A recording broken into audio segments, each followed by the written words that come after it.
"Take off that cross, Mr. Keanu Reeves, or leave my courtroom," the judge demanded, slamming his gavel. The room fell into an eerie silence. Keanu remained unshaken, his gaze steady. Without a word, he opened his briefcase. One file, one signature, and then everything began to unravel. The truth was now documented, and justice was finally ready to make its move. Before we dive into this unbelievable courtroom moment, let us know where in the world are you watching from today. Drop your city in the comments below. The tension in the federal courthouse was palpable. It was just past 9 a.m., and the gallery was already packed. Journalists whispering, legal aides hustling down the aisles, and observers craning their necks toward the double doors at the front of the courtroom. Something significant was about to unfold. Everyone felt it. Everyone knew it. Except, perhaps, for Judge Marshall Davis. He stormed into the courtroom like a man with a point to prove. His black robes billowing like a war banner, lips curled into a permanent sneer. The clerk barely had time to stand when he barked at her, "No coffee in my courtroom again." The young woman flinched. "Yes, Your Honor. My apologies." "Save it."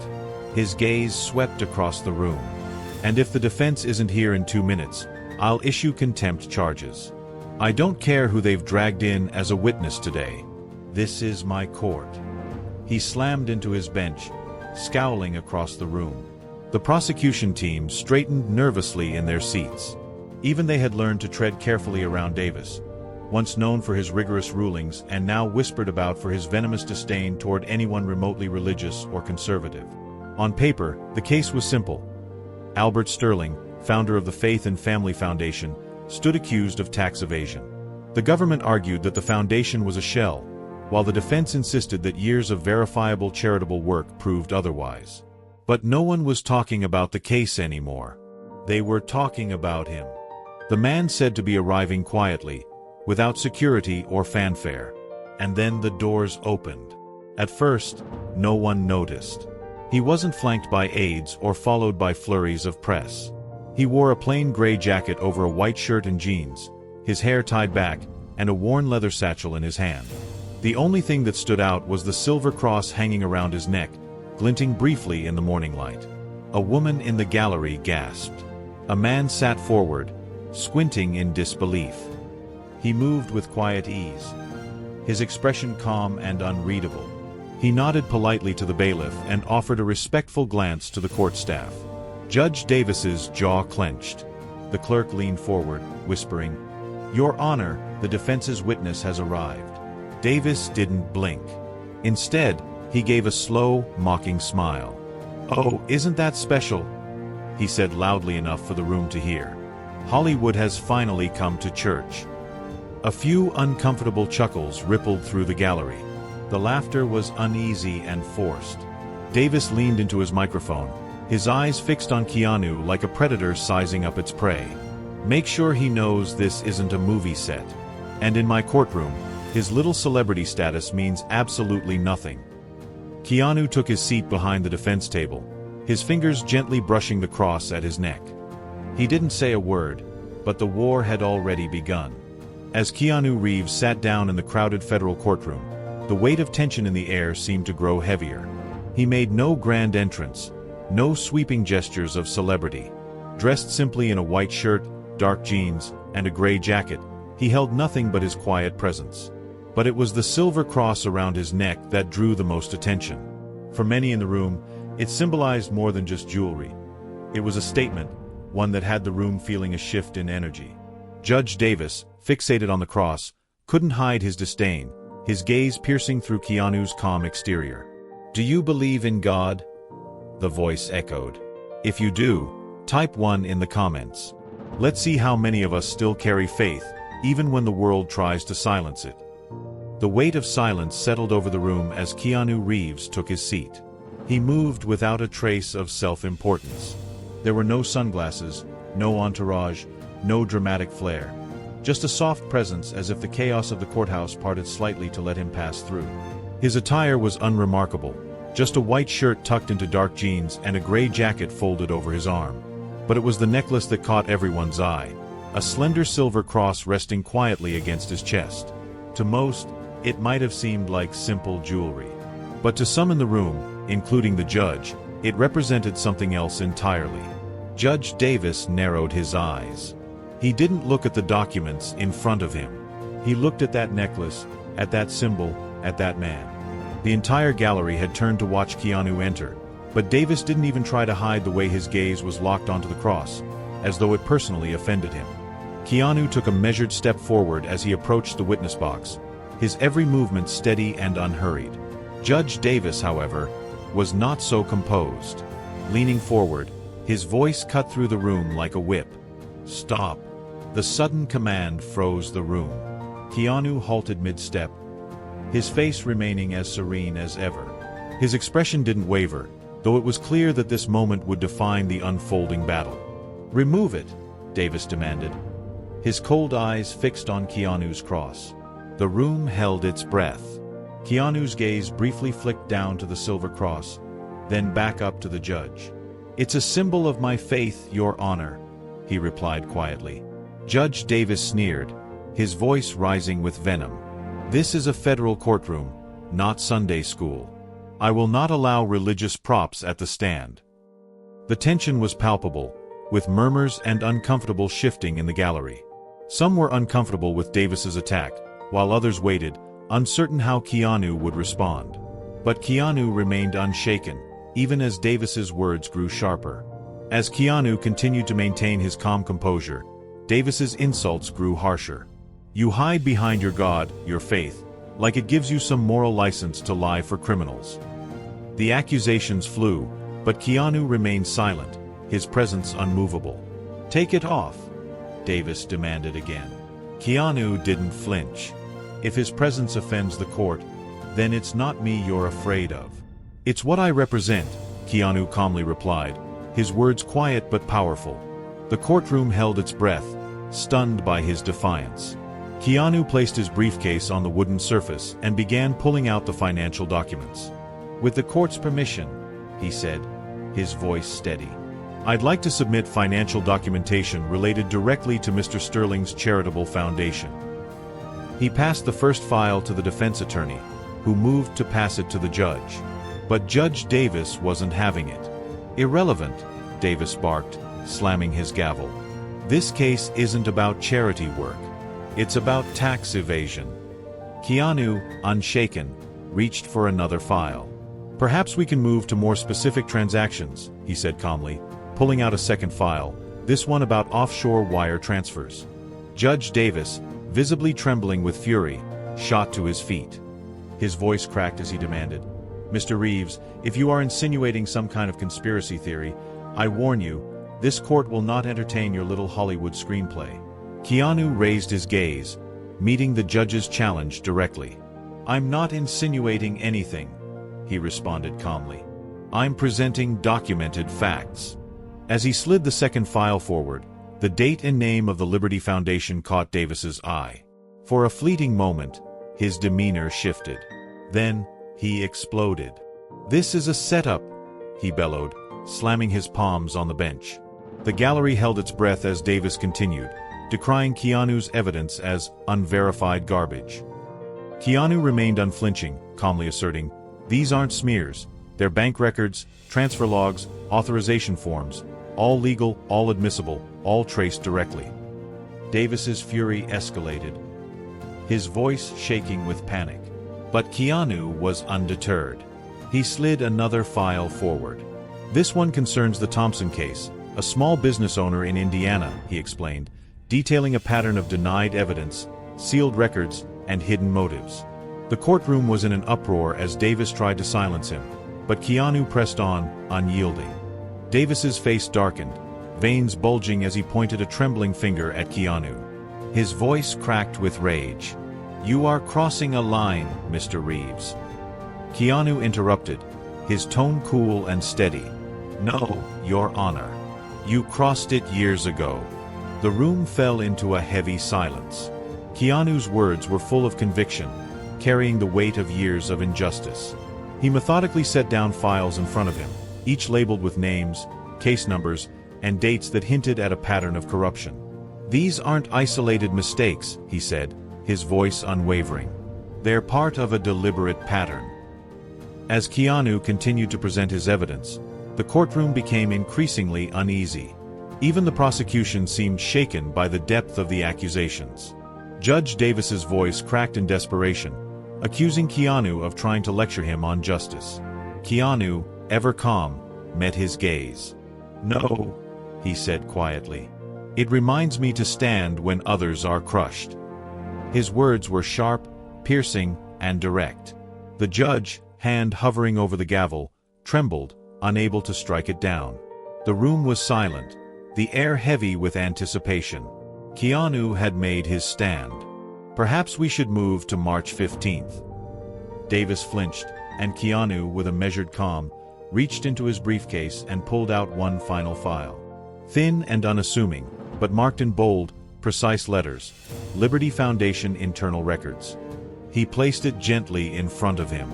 "These files detail a series of off-the-record meetings between Your Honor and executives from the Liberty Foundation, all within 24 hours of rulings against defendants tied to religious charities." Judge Davis's face drained of color, his lips parting in disbelief. "That's not admissible," he croaked. "No objections were raised," Keanu replied smoothly. "And the evidence was submitted during discovery. You accepted the documentation without review. Your signature is on the receipt." The room remained still, and the judge blinked rapidly, grabbing a folder from his desk in a panicked frenzy. Not the one Keanu had submitted, but one he had likely hoped to keep hidden. His thumb flipped through the pages, his voice rising in accusation. "You planted this," he spat. "You set me up." Keanu shook his head slowly. "You set yourself up, Your Honor," he said, his voice unwavering. "I just gave you the space to show everyone." The judge slammed his hand down on the desk, hard enough to rattle his water glass. "I am the law in this courtroom," he bellowed. "I don't answer to washed-up actors or cross-wearing celebrities who think they've been sent by God to save the world." The insult echoed, but there were no laughs. Even the clerk stopped typing, her hands hovering uncertainly over the keyboard as if she were afraid to transcribe another word. "What exactly are you trying to protect, Judge?" Keanu asked, his voice softer now, but sharper in its precision. "Because it's not justice, and it's certainly not the truth." The judge's face contorted, his composure crumbling before the room. He pointed a shaking finger at Keanu. "You think you're better than me because you believe in some sky wizard and wear a chain around your neck?" He sneered. "You think you can use God to shame me?" Keanu didn't respond. He didn't need to, because then, finally, someone else spoke up. The court clerk stood, tears welling in her eyes. "He made me do it," she whispered. "The shredding, the missing files. He threatened to end my career if I didn't follow orders." Davis turned on her like a cornered animal. "Liar! You're part of this conservative plot." Keanu quietly pushed the folder forward.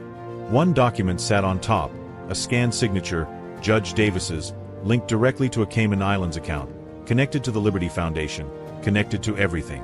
The gavel fell, but it wasn't Davis who struck it. It was the sound of his authority shattering, crashing to the floor. The folder sat between them, like a loaded weapon. Keanu didn't need to touch it.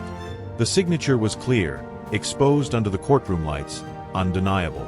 Judge Davis staggered back from the bench, his hand trembling as he pointed one last time. "Get him out," he hissed. "I want that man in cuffs now." But the officers didn't move. The bailiff glanced toward the clerk, but she looked away, unwilling to meet his gaze. Keanu remained calm as ever, retrieving another document from his briefcase. "Before that, Your Honor, I think we should also discuss Sarah Mitchell's discrimination case," he said, his voice steady. "The one you dismissed less than 24 hours after meeting with James Peterson, CEO of Allied Securities, a major donor to the Liberty Foundation." The color drained from Davis's face as his lips parted, but no words came out. "You can't. That meeting was private," he hissed. "So were the payments," Keanu replied, his voice quiet but resolute. Then, the doors at the back of the courtroom swung open. Not loudly, but firmly, with purpose. A half-dozen figures in dark suits entered, led by a tall man with a badge clipped to his belt. Real federal agents, not Hollywood extras. The gallery erupted in gasps and whispers. The clerk dropped her pen.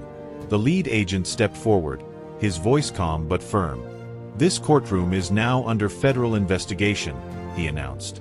"Judge Marshall Davis, please remain where you are." "You can't do this," Davis shouted, backing away from the bench. "This is my court. I have immunity." The agent raised an eyebrow. "Not from federal corruption charges, you don't." Davis's eyes darted around the room, searching for an escape, an ally, a crack in the floor to disappear through. But there was none. "This is all a setup," he roared. "A conservative ambush. You planned this." Keanu stood, steady and composed.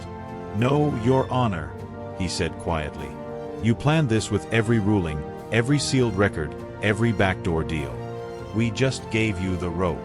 The judge let out a strangled sound, a mix of rage and disbelief.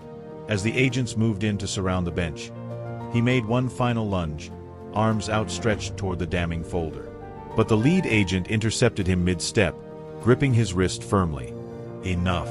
The handcuffs clicked with the finality of thunder. The gallery, once stunned into silence, now stared in shock as Judge Davis, red-faced and sweating, was led down the aisle in shackles. His eyes, once filled with judgment, were now wide with fear. "You think this changes anything?" he spat over his shoulder at Keanu. "There will be more like me. You can't stop them all." Keanu didn't move. His words followed Davis out of the door. "Maybe not," he said softly, "but we stopped you." The news spread like wildfire. By sunset, clips of Judge Davis being escorted in handcuffs flooded television screens, news feeds, and social media across the country. The robe, the rage, the silver cuffs. The once untouchable symbol of power brought low. But what followed was something deeper, something quieter, something far more powerful. One by one, they came forward. Sarah Mitchell, whose workplace discrimination case Davis had dismissed without explanation, held a press conference outside a small community center in Ohio. For the first time in 2 years, she spoke freely. "He told me I had no proof," she said, her voice steady. "That I was imagining the bias.